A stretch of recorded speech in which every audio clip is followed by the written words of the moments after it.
অনেকদিন যাবৎ ride share করি। পাঠাও ১০০ টাকায় ১৫% কেটে নেয়। আর ওভারের সিস্টেমটা হলো সপ্তাহে ৩৫০ টাকা নিয়ে যায়। কাজ করেন চাই না করেন অগ্রিম নিয়ে নেয়। কল দিয়ে রাইডার আর যাত্রীকে কানেক্ট করিয়ে দেয় আর কমিশনটা কেটে নেয়। অথচ চাইলে তারা না নিতে পারত। অ্যাপস থেকে বিভিন্ন উপায়ে আয়ের উৎস আছে, ভেঙে বললাম না। যাত্রীকে আমরা হাসি মুখে নিয়ে যাই, কোম্পানি হাসে কমিশন পেলে। ভাড়ার অর্ধেক টাকাটাই তেলের পিছে চলে যায়।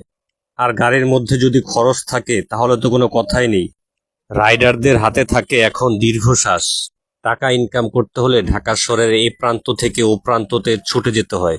আপনাদের কাছে প্রশ্ন, কমিশনের পরিমাণটা কি ঠিক আছে নাকি বেশি হয়ে যাচ্ছে? আমার মন্তব্য, কমিশনের নামে তারা ডাকাতি করছে। আমারটা তো আমি বলে দিলাম, এবার আপনারটা আপনি বলে যাবেন।